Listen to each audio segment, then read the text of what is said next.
She has curated an image that's meant to be irresistible. So when you break the pattern of pursuit, when you don't play the game that so many before you did, her mind doesn't just go quiet, it starts attacking her own worth. She starts wondering if she lost her edge, if the charm that once magnetized attention is somehow fading. She questions the timing of your indifference. Did she say something wrong? Was it how she looked? Was she too cold or too available? Her power has always come from knowing she could pull a man in without fully giving herself to him. She was used to being the flame, and men were the moths. But now, you're not moving, you're not chasing. And in her world, that silence feels like a power shift. And power shifts always provoke insecurity.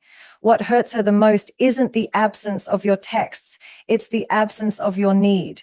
She starts to realize that maybe she's not as irreplaceable as she believed. Maybe she's not the one in control this time. And this isn't just a blow to her ego, it's a blow to her identity. Because women like her don't just survive on attention, they define themselves through it. When the attention disappears, she doesn't just miss the chase. She questions whether her feminine power is losing its edge. She replays every moment. The way she smiled at you, the way she played it cool, thinking it would ignite your desire. She reanalyzes it all, wondering if she misread the situation, wondering if the moves she thought would draw you closer actually pushed you away. And it drives her mad, because if she miscalculated you, what else has she been wrong about? That's when her self-assurance begins to wobble. She doesn't let the world see it, but internally, the war has begun. The war between who she thinks she is and what your silence is making her feel. The truth is, she built her emotional empire on the ability to control male attention. It was her unspoken currency. It made her feel desired, chosen, alive. But when that currency stops working on you, she doesn't just feel poor, she feels powerless. And a woman who is used to control will always unravel when she senses she's no longer holding the strings. That unraveling doesn't come in tears or tantrums. It comes in silence, in overthinking, in staring too long at a screen hoping your name appears. Not because she loves you, but because she needs to know her power still works. She needs to know she still matters. Step 2, she begins to observe you closely. When you don't chase her, she doesn't walk away. She watches silently, carefully, intensely. And the moment you step out of the expected rhythm, she leans in without moving an inch. You think she's gone cold, detached, disinterested? No, she's doing what powerful women do when the game changes. She studies the opponent, but not with resentment, with curiosity, with quiet feminine calculation. Your refusal to chase doesn't dismiss you from her mind. It elevates you to the center of it. You're no longer a player in the game. You've become the puzzle. And if there's one thing that pulls a woman in deeper than attraction, it's mystery. And right now, you are unreadable. Every little thing you do becomes data. Every delay in response, every decision not to double tap her story, every moment of your silence becomes a symbol, a sign, a signal she's trying to decode. She watches how you carry yourself without her validation. She pays attention to your routine. Who are you giving your energy to? Who's in your circle? What's got your attention when she doesn't? And the more you don't give her a reaction, the more she becomes emotionally invested in trying to uncover your truth. You see, when a woman can't predict a man, she doesn't move on. She watches from the shadows, hunting for certainty. And here's the part most men don't understand. Women notice everything. Not because they're nosy, but because their intuition is their defense. When you stop chasing, you trigger a shift in her instincts. You no longer feel like a man who's emotionally exposed. You feel like a man with secrets. And that, to her, is both threatening and wildly attractive. She starts observing you the way a psychologist observes a patient, not just for what you say, but for what you don't. Silence to her is a language, and she listens to it deeply. She doesn't need to ask you anything. She reads between the lines. She checks the timestamps. She notices who you're engaging with. She sees when you're online. And even though you're not giving her attention, she knows where your attention is going, because now it matters. Before, you were a man drawn to her gravity. Now you've become a man in orbit, moving with your own force. And that shift makes you visible in a new, more powerful way. You're no longer one of the many men competing for her energy. You've become the only man who didn't flinch when she withheld it. And that makes her want to see who you really are when no one's watching. The more you remain composed, the more she leans into this private investigation. She's not chasing you, but she's dissecting you. She's looking for weakness, for signals, for something she missed. Because now it's not about wanting you, it's about understanding what makes you immune to the very charm that has pulled so many others in. That immunity isn't something she can tolerate. It's something she has to make sense of. And until she figures you out, she won't fully let you go. Step 3, she assumes you have options. When you stop chasing her, one dominant thought begins to swell in her mind. He must have options, not just any options, better options. Women don't assume you walked away because you're not interested. They assume you walked away because you're occupied, emotionally, mentally, or physically invested elsewhere. And that idea begins to gnaw at her because it's no longer about you pulling back. It's about who you could possibly be pulling towards. And the idea of another woman holding the attention that once lingered on her, that's not something she brushes off. It's something she feels in her gut. She replays everything. How quickly you stopped texting, how confidently you pulled away, how unfazed you seemed. And in her world, detachment doesn't come from peace. It comes from distraction. So if you're calm, if you're unbothered, if you're focused elsewhere, her mind doesn't believe it's because you're emotionally disciplined. No. She believes it's because someone else is filling the space she thought was hers. The feminine ego rarely accepts the idea that a man walks away to find peace within. It believes that if he's not orbiting her, then he's revolving around another. That thought injects insecurity, like venom through her veins, and suddenly your silence becomes more painful than any harsh word ever could be. What's even more disorienting is that she starts comparing herself to women who may not even exist. She imagines them smarter, softer, more alluring, more mysterious. She creates rivals in her mind, not because you've given her proof, but because her pride won't allow the possibility that you would choose solitude over her presence. That would mean she didn't impact you. That would mean she wasn't unforgettable. So she crafts narratives that make her feel better and worse at the same time. Better because you're still emotionally active. Worse because you're giving that energy to someone else.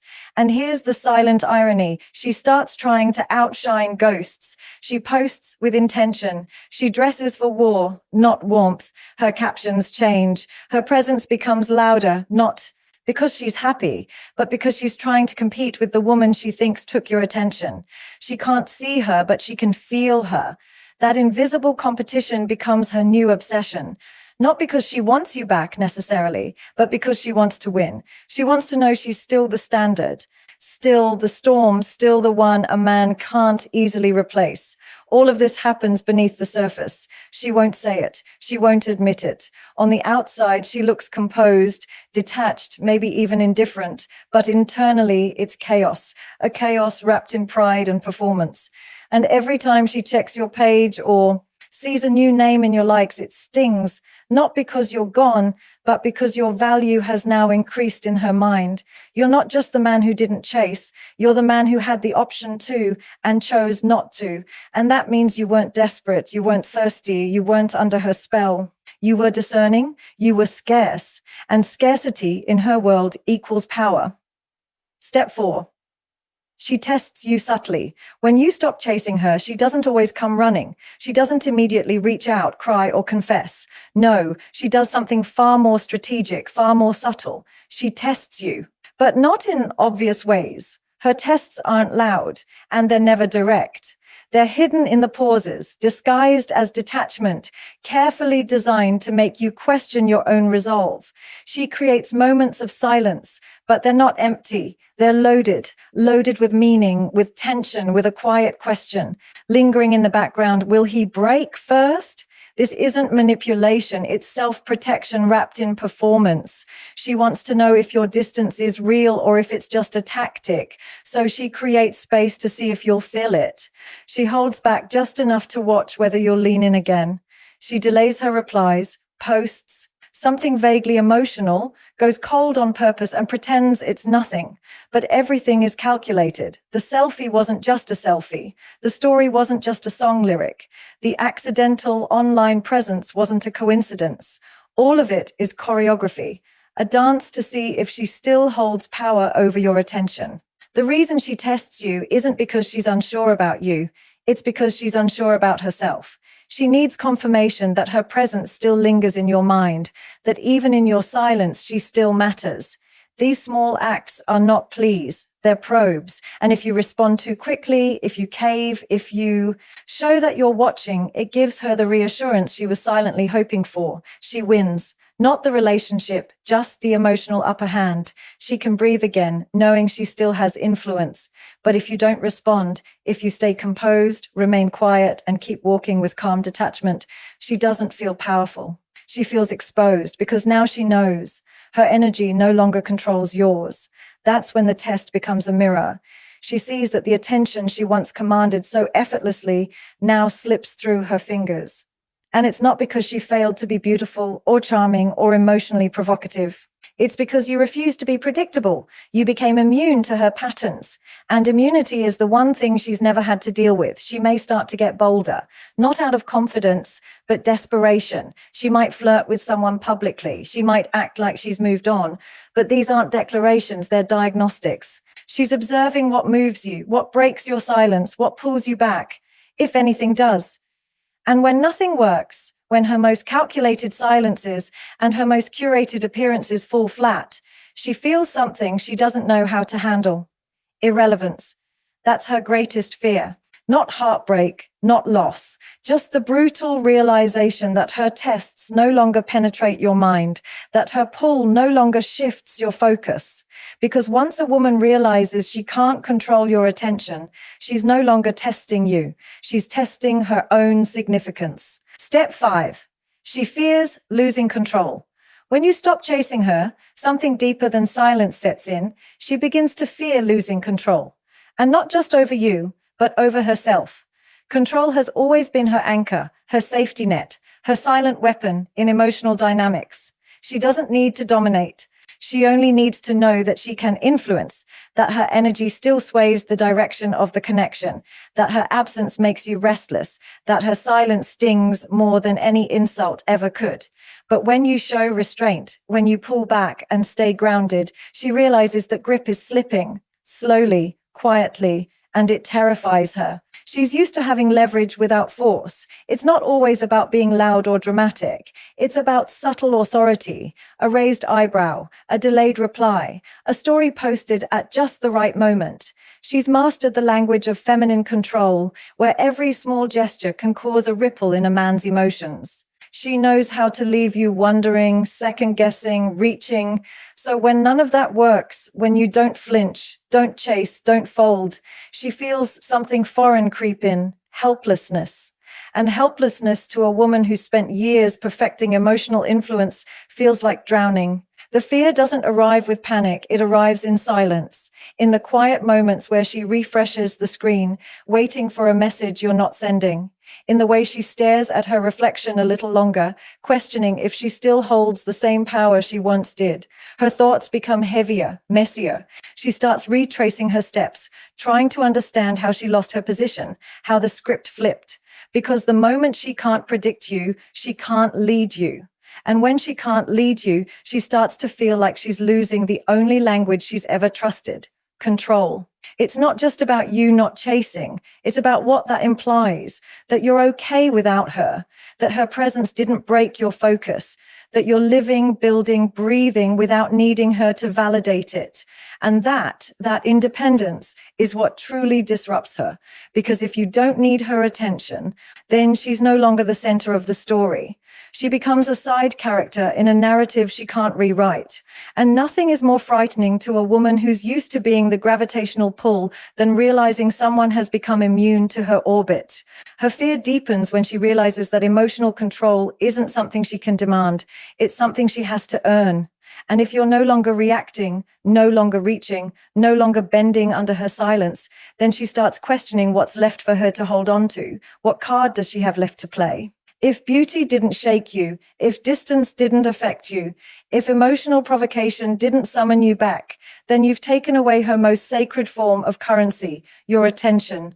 And without that, control begins to collapse from the inside, not in front of the world, not in public, but in the mirror, in her solitude, in those private battles she'll never confess to. Step 5. She rethinks her own value. When you don't chase her, she doesn't just question you, she begins to question herself, and not in the shallow, ego-bruised kind of way. It runs much deeper than that. It's not about why you pulled away, it's about why she wasn't enough to make you stay. She starts peeling back layers she never intended to touch, forced to sit in silence, with thoughts she usually silences with attention. You see, women often don't measure their value in isolation. They measure it in reflection, in how the world, especially men, respond to them. And when your response is indifference, she's left without a mirror. And without that mirror, her sense of self begins to fracture. She replays the way she looked at you, the way she subtly hinted her interest, the charm she knows has pulled others in. And for the first time, none of it brought you back. That's when her confidence doesn't just waver, it starts to tremble, not because she isn't valuable, but because you no longer validate it. And it's in that absence, in that empty emotional space, that her mind spirals inward. Every compliment she's ever received now feels conditional. Every past relationship